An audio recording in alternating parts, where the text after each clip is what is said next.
हम्म। आज हम बात करेंगे ईपीएफ यानी एम्प्लॉय प्रोविडेंट फंड के बारे में। भारत में कोई भी ऑर्गेनाइजेशन जिसमें 20 से ज़्यादा लोग काम कर रहे हैं उनके लिए ईपीएफ में रजिस्ट्रेशन कराना आवश्यक है। ईपीएफ एम्प्लॉयज़ के बेनिफिट के लिए काम करती है। हम लोग बहुत कम समय में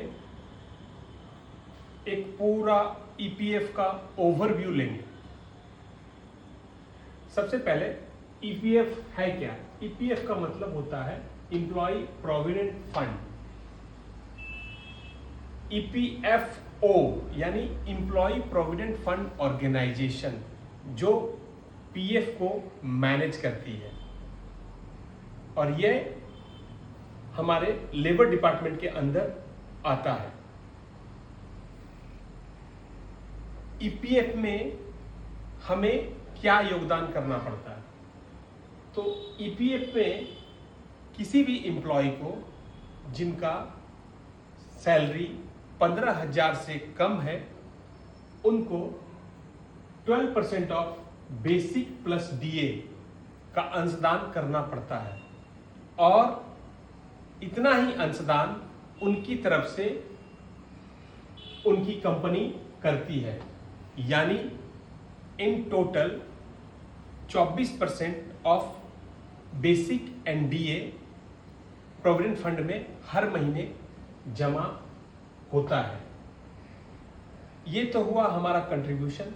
अब इस कंट्रीब्यूशन से हमें मिलता क्या है? तो इस कंट्रीब्यूशन से हमें 3 तरह के फायदे मिलते हैं। पहला पीएफ मिलता है, दूसरा पेंशन मिलता है और तीसरा इंश्योरेंस मिलता है। पहला पीएफ, हमारा जो भी हमारी और हमारे ऑर्गेनाइजेशन का जो भी अंशदान होता है वह 2 खातों में जमा होता है।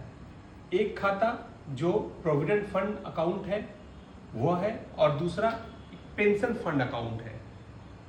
एम्प्लॉयर के टोटल कंट्रीब्यूशन का कुछ पार्ट पेंशन फंड में चला जाता है जो रिटायरमेंट के बाद एम्प्लॉय को पेंशन के रूप में प्राप्त होता है। पहले हम समझेंगे प्रोविडेंट फंड।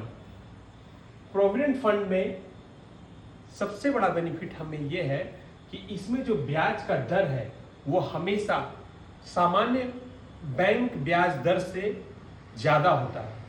अभी 25-26 में इसका ब्याज दर 8.25% है और ब्याज प्रोविडेंट फंड के बैलेंस पे हर महीने मंथली बैलेंस पे, मंथली रनिंग बैलेंस पे क्रेडिट होता है।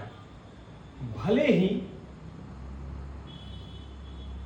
ये पूरा ब्याज अकाउंट में एक ही बार क्रेडिट होता है, लेकिन कैलकुलेशन हर मंथ के मंथली बैलेंस पे किया जाता है। यानी पीएफ में जो भी पैसा हमारा जमा होता है उसमें मंथली इंटरेस्ट कैलकुलेट होता है, वो भी हायर रेट से। यह तो सबसे बड़ा फायदा है। दूसरा फायदा जो पेंशन का फायदा है कि एम्प्लॉय के रिटायर होने के बाद उसे प्रति माह उसके कार्य अवधि यानी टेन्योर ऑफ वर्क और उसका पेंशनेबल इनकम दोनों को ध्यान में रखते हुए एक फॉर्मूला से निकाला जाता है और वही पेंशन उस एम्प्लॉय को रिटायरमेंट के बाद मिलता है। पेंशन फंड में एलिजिबल होने के लिए एम्प्लॉय को कम से कम 10 साल ईपीएफ में कंप्लीट करने होते हैं।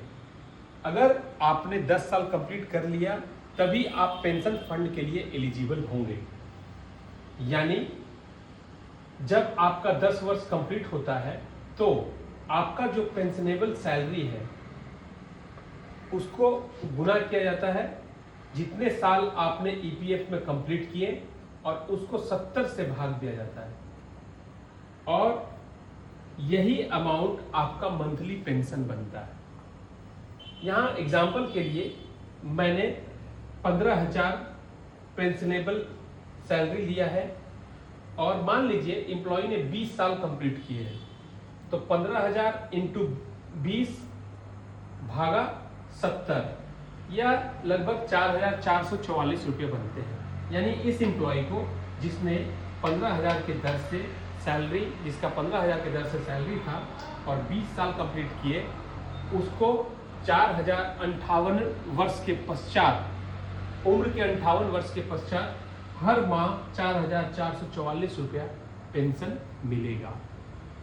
तीसरा बेनिफिट इंश्योरेंस का है, जो 2,50,000 से 7 लाख के बीच वैरी करता है। यानी किसी भी एम्प्लॉय को मिनिमम 2.5 लाख और मैक्सिमम 7 लाख का इंश्योरेंस बेनिफिट मिलता है। किसी भी एम्प्लॉय को जो ईपीएफ में इनरोल्ड है, अगर उसकी मृत्यु हो जाती है तो उसके नॉमिनी को 2.5 लाख से 7 लाख के बीच का कोई amount lump sum as a insurance claim दिया जाता है।